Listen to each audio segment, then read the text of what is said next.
Hello, my name is Ashley from Ashbea Music. This will be a short stream. We are going to be developing the piece from last week, and we're going to talk a little bit about harmony, maybe some different rhythmic styles.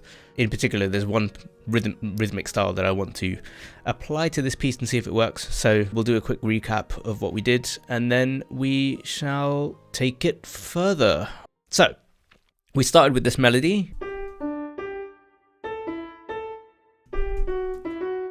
So that was our kind of original motif, and then it repeated.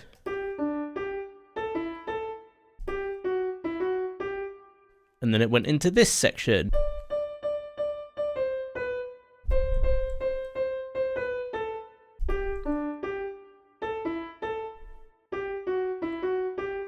Okay, so that is our melody, and then what we did was we talked about the G major scale, the G major key, and we talked about harmonizing. So we went through all the triads and we harmonized this melody based on the notes that were in the actual melody, and we tried to match them up as best we could to chords that existed in the key. So what we have here is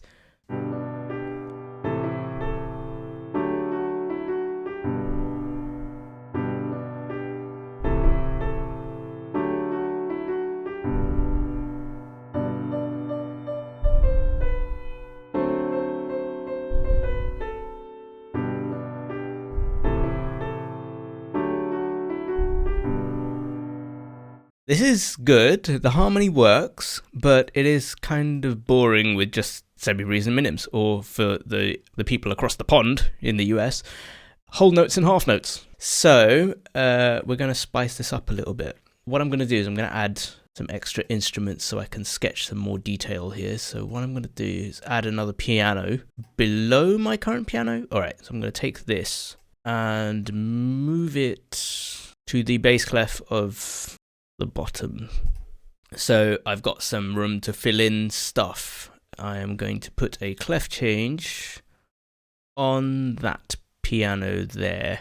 So we've got some more treble clef staves, which will help with filling in harmonies and stuff if we want to develop this thing.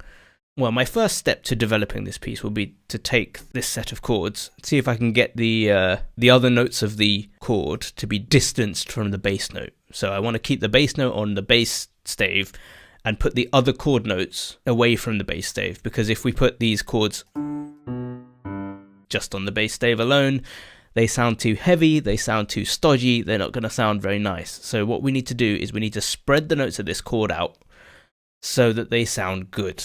And this usually means that we have just our bass note in our bass clef, and then have the other notes of the chord lying underneath our melody, but in the treble clef. That's usually my process when I sketch out a piece of music. I think about the music first. I don't worry about instruments. I don't worry about anything. I just write the music. And then it goes into orchestration or arranging, where we take the music that was written and apply it to be played on different instruments. And then once the music has all been kind of written out and every instrument has its own part, then I go and record it. Hopefully I'll be taking you through that process today. Well, not today, but some of it today. Let's see how we go with this. So what I'm going to do, I've duplicated the chords and moved them up to the treble clef, and I'm going to delete all of these notes here. So we only got the bass note. This is still not perfect, but this is what this would sound like.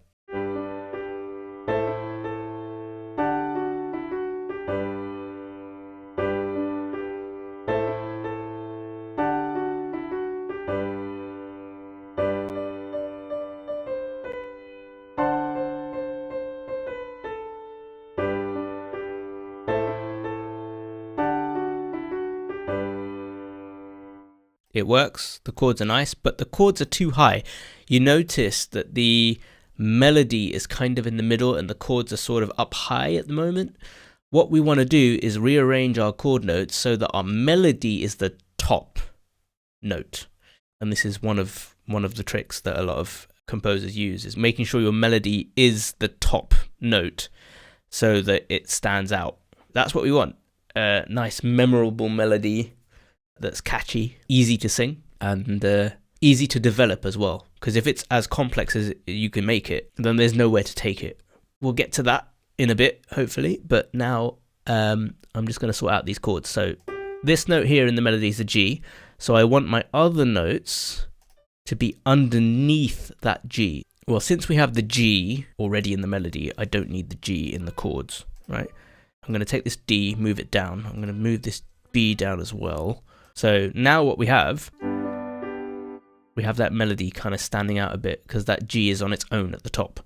It does dip down to the D, which is in the chord, but that's not really a problem because by that point, your ear is already latching onto that melody. I'm taking the notes that we have in our melody out of the chord. Sort of there's clear roles between the bass line, the chords, the harmony, and the melody on the top. It's really important when you want to create a clear piece of music that every single element in your piece has a clear kind of space in the music in which to do their thing.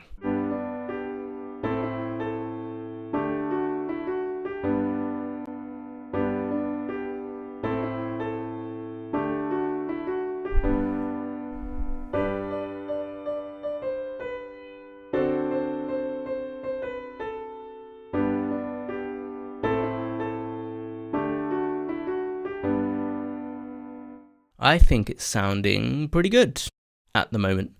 Let's take it up a bit, give it a bit more energy.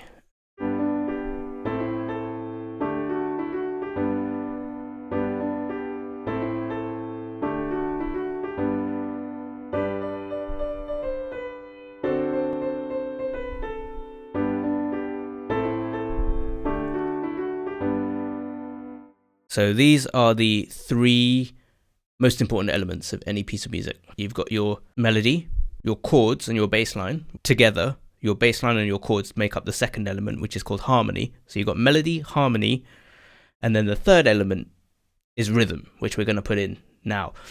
And for that, we need to think about style. Well, hopefully you've got an idea of what kind of genre this piece is going to be in before you start writing. If you don't, then you write the music and then figure it out later. The idea is to turn this into a soca track. For those that don't know, soca is a style of music that originated in Trinidad and Tobago in the 1970s. It's kind of like a portmanteau or a smashing together of two words, soul and calypso. I'm going to try and see if I can get something syncopated here. This creates a kind of interesting interplay between the pulse of the music, which is the constant beat that never changes, and then you have different rhythms that don't fit on the beat that kind of dance over the top but make you feel like there's more energy and momentum in the music. It makes people kind of want to move and bob their head and just enjoy the music a bit more when the rhythm kind of purposefully goes against a steady, solid pulse. Okay, there are genres where you'd want to stick to that solid pulse, but soca is definitely not one of them. And the rhythm of the melody that we wrote kind of inspires me to want to kind of go in that direction, because soca is, in general, quite a syncopated style of music. Now that I have an idea of style, I'm going to think about what instruments I want and what roles they're going to play. Soca has a rhythm section to it, which is very similar to rhythm sections in other styles. So you have your drummer, you have your bassist, you might have a guitarist, you might have a keyboard player, and then you've got like a singer or some sort of lead instrument that's playing the melody. But I have more plans for this than just that. But for now, I'm just thinking about what the rhythm section is going to be doing. Since we don't have any drums written down in this piece yet, we're just thinking about the rhythm of the melody. What I will do is start with the bass, because I'm imagining this is going to be played by a bass guitar. The bass line in soca tends to happen on the offbeat. It tends to come in on the and after beat one, or on the last semiquaver of the beat. So it would be like 1 and 2, or it would go 1 E and right? It would start on the last semiquaver of the beat. And what this would do is give it a bit of a hiccup, a bit of a gallop. And this gallop is actually really important to the energy level of soca, right?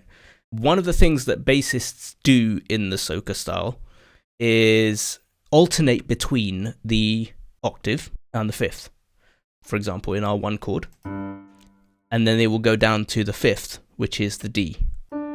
So that D is in our chord already, but we're going to put it in our bass line as well. So that's one option. Another option is to use the entire chord, all the notes of the chord, in our bass line.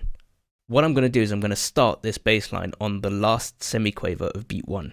Okay, so it'll be 1 E and because I think it'll give it that nice kind of gallop, and it will go nicely with the fact that our melody is quite straight in rhythm. It's just 2 quavers or 2 eighth notes. Yeah, and then the next beat will be 2 quavers, a D, which is our fifth, and then the G, which is our tonic. So we get this kind of pattern. Yeah, so we got that kind of thing going on, and that rhythm is going to be repeated throughout the entire thing because that's what soca does. Now you're kind of hearing where that sort of soca style comes from. Even though we don't have a drummer there, we know exactly what's going to happen in our rhythm. And then we're going to do the same thing with all of these. And notice how our bass line is actually reinforcing our melody intervals. It's kind of like almost like we've got an almost like imitation. So it's like our bass line is sort of copying our melody, which is kind of cool.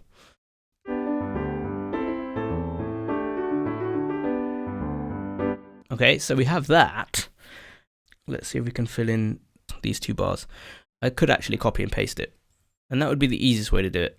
But I do kind of want a little bit of a change, because if we have too much of a repetitive bass line, it might get a little bit stale by bar 5.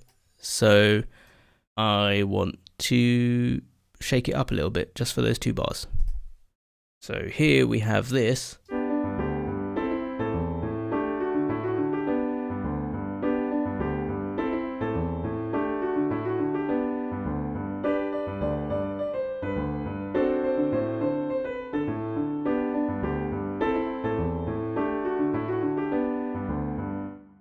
The thing I wanted to do in bars 5 and 6 was just take this bass line, shift it up an octave, and then what I wanted to do in the first statement of that bass line, where we just had the G, D, G, I wanted to change it into G, B, D, so go upward.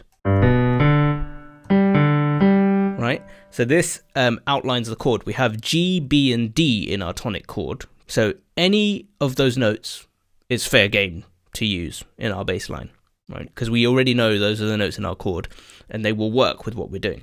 Plus this creates a nice lead up to that G, and that's the reason why I took that G up an octave, so that it creates a nice little, almost like a little melody line in the bass, which creates something more interesting, because often bass lines can be quite static, and the thing about these kinds of styles, Caribbean styles, Afro-Cuban music, that kind of thing, they tend to have quite a lot of room for bass lines to be their own sort of thing, their own sort of melodies, okay? So we are going to do the same thing, actually. I'm going to do that with the 5/7 bar. Let's listen from the beginning.